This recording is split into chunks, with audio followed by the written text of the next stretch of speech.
ఇవాళ అక్కడ స్కూల్స్ ఉన్నాయి, చాలా స్కూల్స్ ఉన్నాయి. హిందూ అమ్మాయిలు ఎక్కువ చదివే స్కూల్స్ కాలేజెస్ ఉన్నాయి ఆ ప్రాంతాల్లో. వేరే స్కూల్స్ టార్గెట్ కాదు, ముస్లిం అమ్మాయిలు ఎక్కువగా చదివే స్కూల్స్ టార్గెట్ కాదు. వాళ్ళంతా ప్రశాంతంగా చదువుకుంటున్నారు, వాళ్ళు చదువుకోవాలి, మాకు ఇబ్బంది అయ్యిద్దల్లా.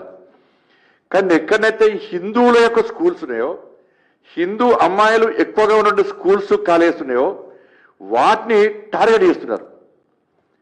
టార్గెట్ చేసి వాళ్ళకి ఫస్ట్ ఏం చేస్తారంటే, ఫస్ట్ ఒక అమ్మాయిని ట్రాప్ చేశారు. ట్రాప్ చేసి అమ్మాయిని ఒక ఫంక్షన్ పేరు మీద పిలిపించి, ఒక ముస్లిం అమ్మాయి బర్త్డే అని పిలిపించి ఆ అమ్మాయికి చాక్లెట్ ఇచ్చారు. తక్కువ డోస్తో డ్రగ్స్తో కూడా చాక్లెట్ ఇచ్చారు అమ్మాయికి. ఇది మెల్లమెల్లగా అమ్మాయికి ఆ డ్రగ్స్ డోసు పెంచి అలవాటు చేసి ఆ అమ్మాయిని దాదాపు 6 రోజుల పాటు ఎత్తుకపోయారు అమ్మాయిని. 6 డేస్ ఎత్తుకపోయి అమ్మాయికి డ్రగ్స్ అలవాటు చేసి ఇంకా తెలిసి ఏం చేస్తారో తెలుసు. 6 డేస్ తర్వాత ఆ అమ్మాయిని మళ్ళీ తీసుకొచ్చి పోలీస్ స్టేషన్ దగ్గర వదిలిపెట్టారు. ఎట్లా వదిలిపెట్టారంటే, వాళ్ళ పేరెంట్స్ పోయి పోలీస్ కంప్లైంట్ ఇస్తే పోలీసులు పట్టించుకోలే. ఎఫ్ఐఆర్ చేస్తారు. ఎఫ్ఐఆర్ చేశాక 4 డేస్ తర్వాత తిప్పి లాస్ట్కి 4 డేస్ తర్వాత వాడంతా వాడుకొని వచ్చి పోలీసు దగ్గర వదిలిపెట్టి పోతాడు.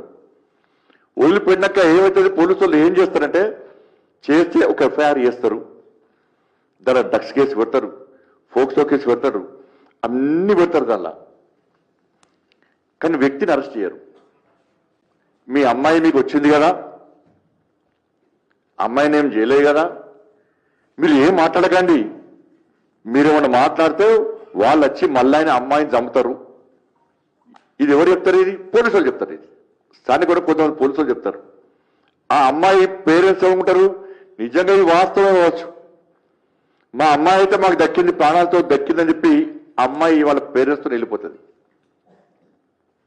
ఇది మొదటి సంఘటన జరిగింది. దీని తర్వాత అదే అమ్మాయిని లోపరుచుకొని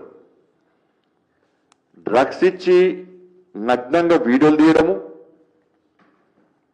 వాళ్ళని అన్ని రకాలుగా శారీరక దోపిడీ చేయడము, మీరు బయటికి పోయి ఏమన్నా చెప్తే ఈ వీడియోలు సోషల్ మీడియాలో పోస్ట్ చేస్తాం, మీ కాలనీ ఏరియాలో పోస్ట్ చేస్తాం, మీ స్కూల్ గ్రూప్లలో దీన్ని సర్క్యులేట్ చేస్తాం, మీ అమ్మా నాన్నలను చంపేస్తాం. నీకు మళ్ళా డ్రగ్స్ కావాలంటే ఎప్పుడైనా మా దగ్గరికి రావచ్చు, మేము డ్రగ్స్ ఎప్పుడైనా ఇస్తాం. ఒక్కసారి 2 సార్లు డ్రగ్స్ అలవాటు అయిన తర్వాత ఆ అమ్మాయిలకు ఎట్లుంటుందంటే, ఆ డ్రగ్స్ తీసుకోవాలని చెప్పి ఆలోచన ఉంటా ఉంటుంది.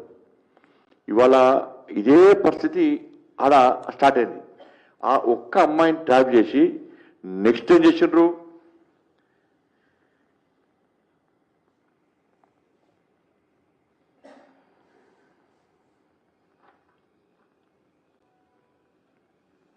ఇది చార్మినార్లో.